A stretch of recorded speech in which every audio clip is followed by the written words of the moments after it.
aller jusqu'au fond. Ouais. Déjà, c'est déjà bon. Mais moi, peut-être, je voulais qu'il nous parle un peu beaucoup plus de son côté humanitaire, parce que déjà, ça fait, si pas troisième ou deuxième fois que tu passes déjà dans la ville de Goma, et on te voit déjà aller visiter les déplacés de guerre et tout, et les orphelins. Alors, je sais pas comment tu as fait.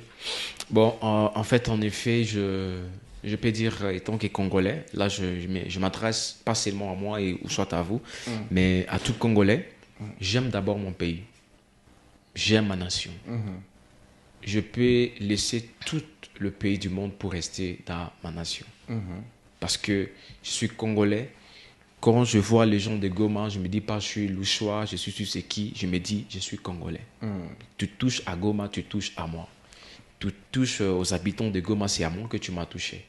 Donc je sens seulement que je dois tellement aider ma nation que d'aider d'autres nations. Alors quand je le fais, ce n'est pas moi qui le fais, mais c'est Dieu. Mais je le fais, je sens que c'est moi-même qui est en train de le faire.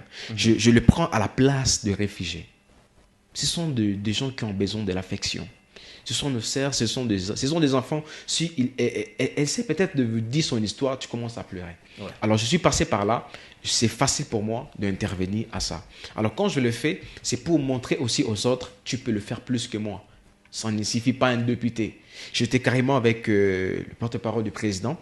Il m'a dit une chose, mais tu peux faire ça dans le cadre que c'est ta fondation. Je dis non, j'aide ma nation. C'est fini. Voilà. Ouais. Alors, peut-être...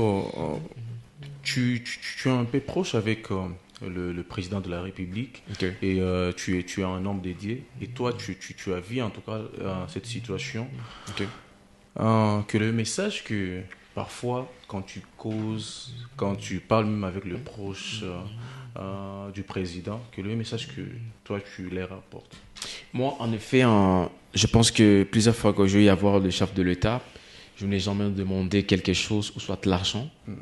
Et je dis toujours, même par des gens qui s'entourent à lui, je dis, j'ai besoin de voir mon pays en paix. Je peux vous dire plusieurs fois, je dis, je n'ai pas besoin de l'argent d'un chef de l'État. Je ne vis pas parce que le chef de l'État m'a donné quelque chose. Je vis entre les mains de l'Éternel. Ouais. Un prophète n'est pas quelqu'un de sentiment. Nous sommes une génération, on est venu pour enlever certaines personnes. Certaines personnes qui ont détruit l'image de ces pays.